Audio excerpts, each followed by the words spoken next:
Well, hello again, everyone. This is Bob Martin, the RCSubGuy with the Drydocks.com, and it's Friday. Time for another shop update for this May the 5th, Cinco de Mayo.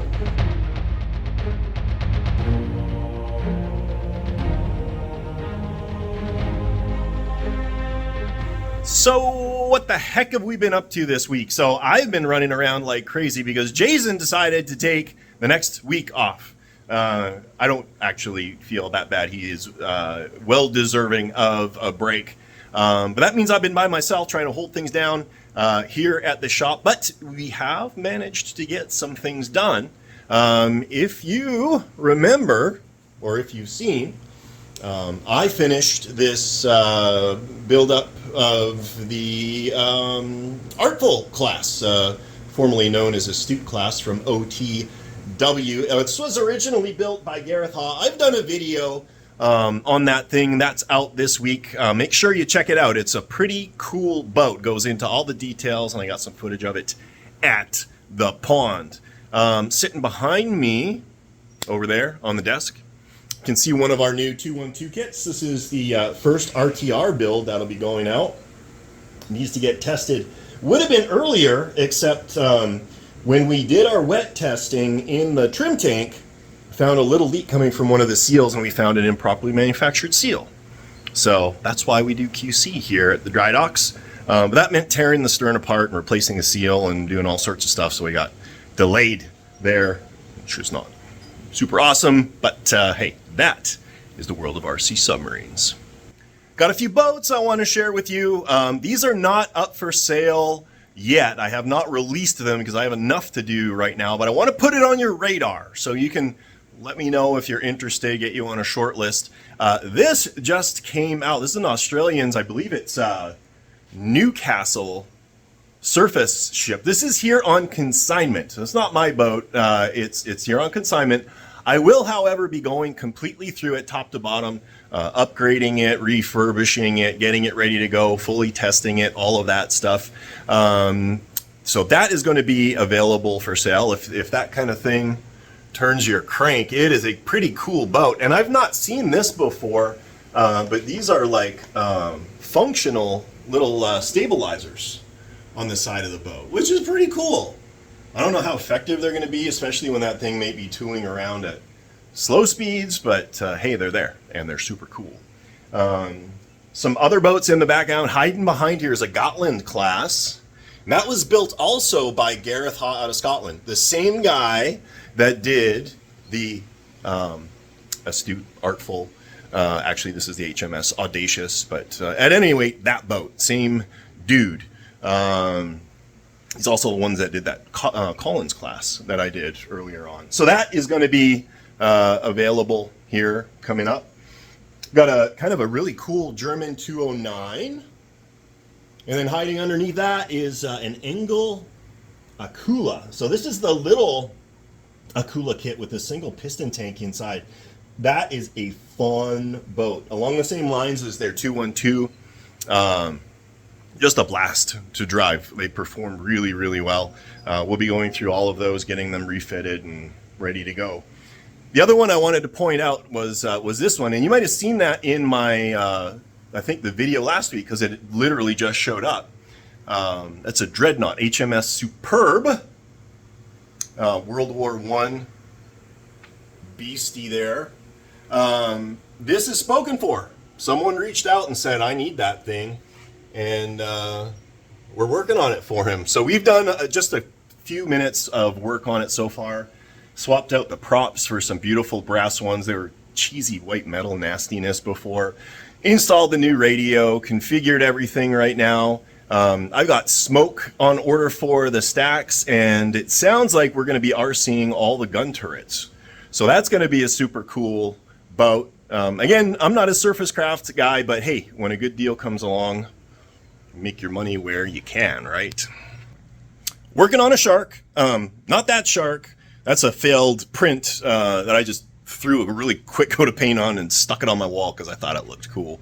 But this is the beginnings of a large 4-foot 3D printed shark body that we've been commissioned to build. This won't be a full build up.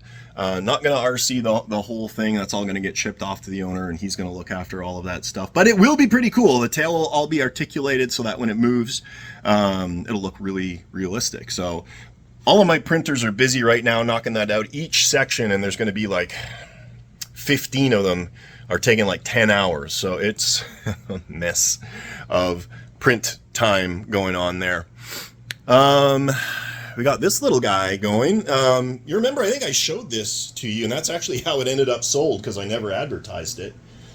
This was originally built by Justin Fitz, and he did a pretty credible job putting it together. Now, I've done a lot of repairs and upgrades and refurbishment on it, and I'm still working on it right now. But basically, one of the cool things about this, we're going to do a custom stand, and you can see it here right now. It's kind of floating. If you look around here, it's like it's balancing on its keel. Now, the whole thing is lit, and that's kind of the secret sauce of the stand. So what's going to end up happening with this thing... Oh man, I'm stuck on the bottom here. That is the 9-volt battery that you can see hiding underneath there. And that just slips into a slot in the bottom, and we've got all of these, the power switch in here, and you may be wondering how the model is actually powered. Well, there's no plugs or anything. What I did is I mounted it on a pair of brass pins. So you can see these pins, and there's holes in the bottom of the hull. And they go up into a pair of brass collars that create the contact. And this is really, really stable. It works really well. So the power is carried in, one post for positive, one post for negative. So there's no plugs or wires or anything like that that are going to be visible. And then to turn it on and off, you'll just have this switch. And I would love to show you, except I just discovered I don't have any 9-volt batteries that are charged.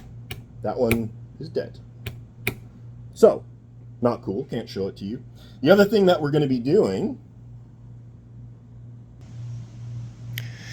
is creating just a little bit of an ocean diorama on the bottom. So there'll be a seafloor down here, the divers walking out, maybe a shark here, some seaweed, all that kind of cool stuff. So it'll be a really neat display, and you know, I've got time into it, but it's not bad. I kind of work on it between projects as glue's drying and paint's drying and that kind of thing. So looking forward to getting some new paint on it. I understand what Justin was going for with, you know, trying to emulate the Hero, but just gold paint's not really doing it for me. We're going to go the standard rusty Nautilus that we all know and love.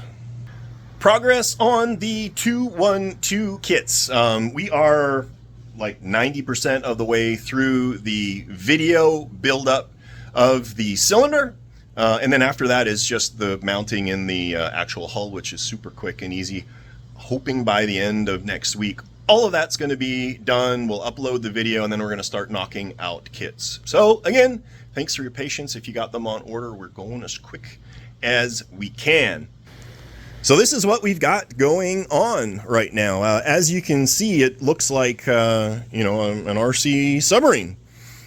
Going from the front to back. I showed this to you before, the forward dive planes. I want to show it to you again just because it's super cool, and it took me a lot of work to make it go. Waterproof connectors for bow, battery, waterproof connectors for the servos. OTW 3.5-inch modules installed. We fabricated some custom nickel metal hydride 12-volt, 5-amp-hour battery packs that sit in kind of a saddle on the bottom there, so all the weight is down nice and low. Fabricated all these hold downs and everything. So the way this works, you got that little clip there, you just grab it and slide it back, and now the cylinder is free to come back out again. Magnetic linkages, the dog bone and everything. So I want to fire it up. I want you to show you this thing in action. All right, power up, plugged in, turned on, pump cycles for a second, and we're good. So looking in the front here, we got our dive planes. There's the up plane and the down plane. I'm really happy with how quick they move and how smooth it is. These are, by the way, hooked up to a depth keeper module from KMC. So in theory, when this thing is in operation, it'll keep depth really, really well, especially in conjunction with the pitch controller. Let me grab this. We'll move this more to the back here. Take a look at the rudder. And we've got our dive planes, my dive plane override, and our automatic pitch controller. And then we got throttle. Now, I'm so happy with this. Just note how smooth and slow it can spin.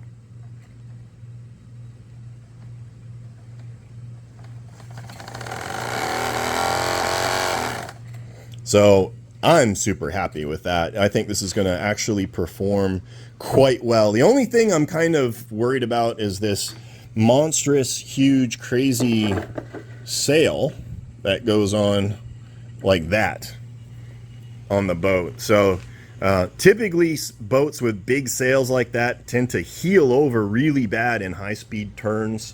And of course the wind is going to catch it like crazy if there's a little bit of wind, but hey, that's the boat. What are you going to do? In case you missed it, the Baleo video dropped. Absolutely. We got it out to the pond last Saturday, had a blast with it there. It had a massive amount of attention and it performed beautifully. That video is on my channel. Go see it. It turned out really cool. I'm happy to have that over with. This boat, probably going to end up coming with me to Subfest. The owner's letting me play with it until then, so got that to look forward to. I very nearly signed off without my safety tip of the week. This is just a hint, and this seems like common sense stuff, but I know every single one of you out there, including myself, are bad for this. Wear your safety glasses at all times. It could be something as simple as snipping a piece of brass off that could blind you in your eye. I just am in the habit right now of wearing my safety glasses like 90% of the time that I'm in the shop, even if I'm not doing anything that's potentially dangerous. So do not get complacent. Get a nice quality pair of safety glasses. Use them, wear them, love them, save your eyeballs. And that's pretty well it for this week. I'm getting ready to shut things down here. I gotta run Gracie, my dog, back home to the house, and then I gotta run out for some ground school because I am finally getting intentional about getting my instrument rating for my pilot's license. That is a pretty huge endeavor. It takes up a lot of time, but hey, it's gotta get done. So that's gonna go on here as well. Last little reminder, Subfest is a go. Do not delay. Plan for it now, or you're going to end up scrambling at the end and missing it. Excitement is really high this year. I'm getting a lot of people already booking not only tickets for the event, but booking their hotels and everything. I highly recommend you move forward. All the information's on my website under the events section. If you are remotely interested or fanatical about RC submarines, I highly recommend you go. You don't need a boat, you don't need experience, you just need to bring your enthusiasm for RC submarines, and you will have a blast. With that, I am going to let you go. This is Bob Martin, the RC Sub Guy. Thanks for joining me. We'll catch you next time.